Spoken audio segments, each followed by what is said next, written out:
Welcome to Season 10 of Here's What I Learned. I'm Jackie Hayes, a systems and ops strategist, romance reader, and D&D nerd who's endlessly curious about what makes a business actually work.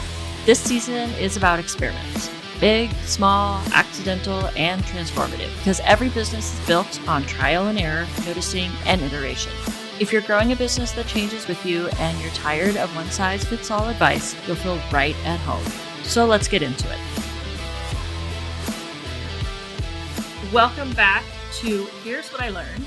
And this season is going to be so much fun because I have brought in experts to assign me different experiments for my business to run for 30 to 90 days. And today I have with me Jayci Trujillo of Happy Girl Marketing, which is a social media management agency. And full disclosure, they are my social media managers on Instagram. Jayci, welcome back again to Here's What I Learned. Thank you. I'm really excited to be here and to chat through this new season. It's going to be great. Great. So we, of course, have had conversations in the background about the experiment that you're going to have me run. So can you tell folks what that experiment is and why you decided that's what I should run? Absolutely. The experiment that I have really pinpointed that I think is going to be beneficial to run is really intentional engagement and lead generation through Instagram specifically. Can also be done on other social platforms, but I've written it for Instagram and Threads. And so essentially, it is a lot of times we think we're being intentional with our leads. We're following up. Oh, I remember so and so. I need to get back to sending them an email or whatever it is. But intentional tracking of conversations, even if it doesn't seem business related in the beginning. Intentionally checking in with people who you might want to work with, starting conversations to get to know that person to see if they might be a really quality lead for you or a business referral or even somebody you want to have on your podcast or catch up with and get coffee. Tracking all of these over the course of a 30, 60, or 90 days, I think it can be implemented for a lifetime, essentially, in your business.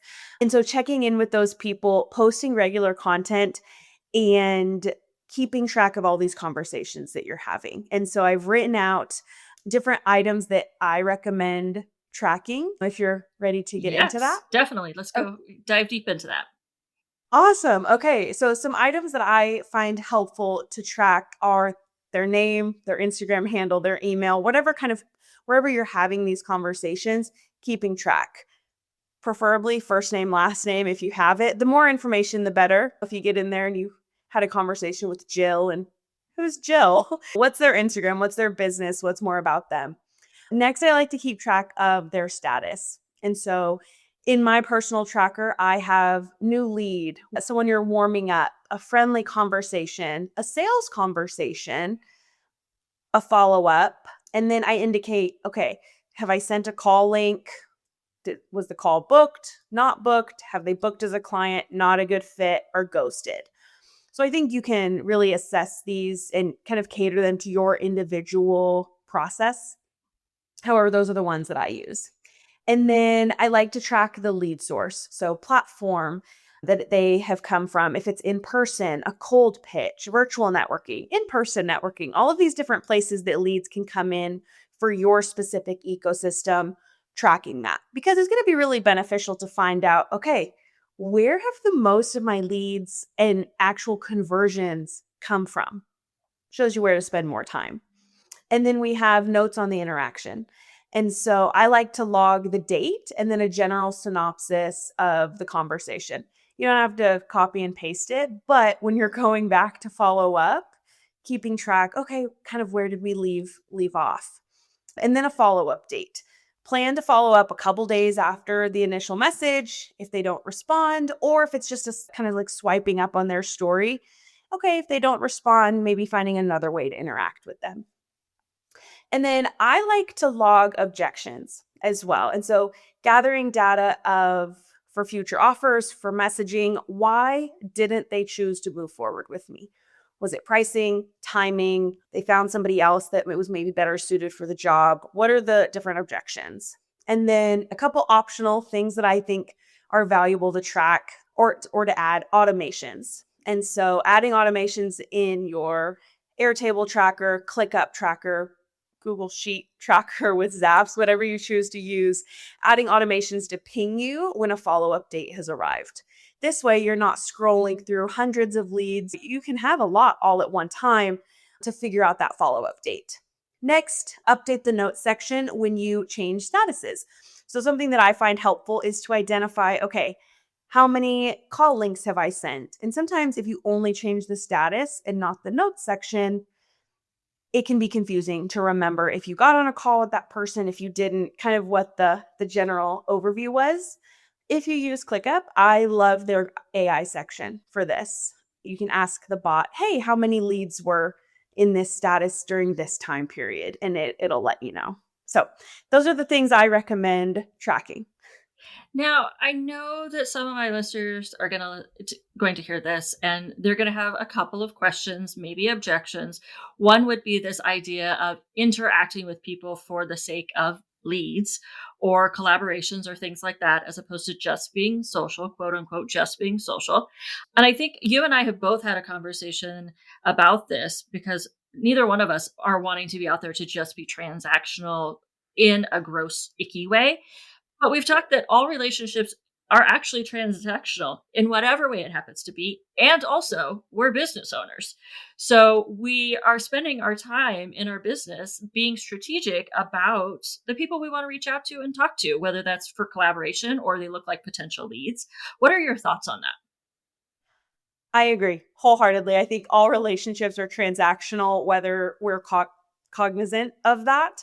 And I think that if you are one listening to this podcast, you are somebody who is in business, who is interested in being better in business or curious about how others are participating in their businesses. And so when you are showing up in your business, it's always there's you come to these roadblocks of it feels icky to sell. It feels icky to have these conversations and to track. Okay, well that's the equation to sales or to make money. Or I think by chance, yes, you could probably never post your offer or sell and make a few sales. However, the people in your industry, industry leaders or people that you look up to, they're selling and they're selling actively and they're tracking their conversations. You don't have to do it in an icky way. It doesn't have to be robotic. Every 3 days, you like someone's story, you're trying to get them to have a conversation, but it's keeping track of Jackie reads that book. I read that book too. That's immediately a connection we have between us. I'm going to swipe up and tell her what I thought or ask her her opinion, different things like that. And so you're not going out and seeking these conversations like a robot, but it feels very organic, but it's intentional with the opportunity that there's going to be a transaction, whether it's monetary, a friendship, whatever the transaction is. Yeah, I know that some of my best connections, whether they have been clients or they've been collaborators, podcast guests, etc., has usually started because they posted something on their stories or in their feed that really spoke to me. And a lot of times that wasn't business related. That was they were reading a book that I have on my TBR list or I have already read and now I want to talk to somebody about it, or they're going to be in my hometown and I'm like, hey, if you need some tips on places to eat or whatever it happens to be. And I have Yeah. found that if I don't do a good job of tracking those conversations, they end up clear down at the bottom of the DMs. And I'm like, I know I talked to somebody about XYZ book. Who was it? I don't know. And I don't have the time to scroll through my DMs to figure out who that is because as business owners, we need to be strategic about how we spend our time, including Absolutely. about who we're having conversations with. Agree 100%. And I think a lot of people want to build an organic, engaged community. That doesn't happen, in my opinion, without intention. Intentionality is really the root of it, in my opinion, because just like you said, if you don't follow up, it's at the bottom of your DMs. And what if they stop posting? What if everyone likes to talk about the algorithm, but if you're not engaging with their content, it's probably not showing up first thing for you. So you might not see them again and you might have lost that connection. But if you continue to rekindle that connection and keep it warm, for lack of a better word, anytime something might come up, you think of them, they think of you for whatever reason. Podcast guest, they got a new book, they want to share it with you, whatever it is. It doesn't always have to be sales related. I think you make a good point with the algorithm that we all want to complain about because, hello, it's not fun. Today I had something, we're recording this on November 11th, and at the top of my feed was something that was posted in October 30th for an event that had already happened.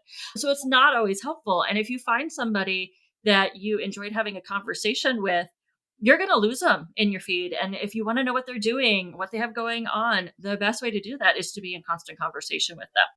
Absolutely. So, yeah, that's kind of the gist, the overall. I realized I didn't tell you some specifics of the exact experiment. So, I want to backtrack if that's okay. Yeah. But what I've written down is first to log all business conversations. We talked about that as a general overview. Second, spend time intentionally every single day engaging with your current audience as well as new audience members. Now, every day, that can mean something different for everybody. For me, it's Monday through Friday, and it's 15 to 30 minutes a day. Find that the best. You don't want to be scrolling Sunday afternoon when you're trying to hang out with your family, or 5 in the morning when you're trying to get to the gym, whatever you're doing. So pick a time that works best for you and the amount of days. And then posting regular content. I think it's great to engage with people, but put out things that are conversation starters. And a lot of times, the easiest way to do that is to post regular content. So, my recommended, if you're somebody who right now doesn't post at all, would be 2 posts per week and then 3 selling stories per week. Talk about your offer, talk about what you're selling, talk about the value that you add, all of the things that you have going on, talk about them because people want to hear it. So, when it comes to my experiment, I'm going to be honest. When you suggested this, I was like, yes, because I am horrible at this. One, at starting conversations, and two, at tracking those conversations. I have gotten better about tracking some things when it comes to like the coffee chats that I'm having and the networking events I'm going to, but I am not tracking the conversations I'm having on social media, mostly because I haven't been having too many of them. Because a lot of times they feel inconsequential when I say, hey, I'm reading that book. But in reality, some of those folks I am now continued to talk to for 2 years with a conversation that started with, I'm reading that book too. So it makes complete sense that I need to be like following up on those conversations, because if they read the same book as me or they had a problem in their business that I could help them with, whatever it happens to be, these are people that I want to engage with on a regular basis. So this is Absolutely. my way of making myself do the thing that I always put off as that's not that important, when in reality, I know it's one of the most important things for me to do is to have conversations and track these conversations, because not only do I not lose touch with people, but I'm also figuring out, like you said, is it a specific networking event that is providing me with a lot of great context or not any context? Is it a certain platform that works better for me than another one? I'm not going to know that without numbers, without data to look at. Absolutely. And something that I'm continuously working towards that now, it's not an exact science, but the goal is to find out your number of conversations that you need to have in order to XYZ, make a sale, get on a podcast, whatever your goal is of this intentional engagement, learning, okay, I need to have 100 conversations if I want to sell one thing or if I want to get on one podcast, whatever it is, learning that number, because then it comes down to, okay, I want to make this amount of money. I want to be on this amount of podcasts, whatever your goal is. Okay, I need to have at least this many quality conversations. That number is going to look different for everybody. And it's not exact, right? It's not gonna, you're not gonna hit 100 conversations and boom, the Stripe notification is going to go off. But it gives you a pretty good estimate. And I think that that's really beneficial for people who, one, are limited on time. Business owners who have clients who are running a business are limited on time. So it shows you where to spend your most time. Yeah, and I know a lot of us just hate this idea of it's all math, but in reality, it is. And as you're talking, I'm thinking this also gives you data about when you're getting better and better about your messaging and about selling your offer, because you can start to see the conversion rates go up. You can Yeah. see the conversations getting shorter. All of those things are going to be in there. And it's going to be like, oh, wait a minute, I talked to so-and-so and I used these words. Let me try those words again. Or it's Yeah. because it worked with that person. Let's just keep trying something along those lines. Absolutely. And that's something you put in your tracker, right? You could add tags, you could add different just tracking items for whatever you might be doing, a launch, change in your messaging, a sale, all of those different things you can keep tabs on. And then you have a whole bunch of data to answer all the questions that you might have moving forward. Excellent. Well, I am looking forward to kind of, sort of, because it's pushing me out of my comfort zone, as all of these experiments are going to do. I'm looking forward to seeing how this goes. And for everybody listening, I will be doing real-time updates as I'm in this experiment. I'm going to go for 90 days to really see the kind of traction I can get with this experiment. But stay tuned. You'll be hearing a post or midway experiment updates. And then we'll have Jayci back at the very end after 90 days for us to analyze the results that I got. I hope that you join me, everyone, in doing this experiment and seeing what kind of results you get. But before I let you go, I've got 2 questions for you. One, what is an experiment that you are going to try in your business? Now, before you answer that, I want everybody to know, not only is Happy Girl Marketing my social media manager, but I work with them as a strategic ops partner. So I know the inside of your business. So we've had this conversation. So what is an Yes. experiment we're going to be working on? Yes, we are going to be working on time tracking. Essentially, it is the revenue reality. And so I am going to be tracking every single hour, minute, ideally, that's worked in my business. If that's client work, admin, meetings, scrolling, tracking these conversations, I'm tracking it all. And then I'm going to categorize it by client or project. So it's all categorized, and then record the total monthly revenue and then estimated operating costs to really figure out, okay, this is the formula of my true hourly rate.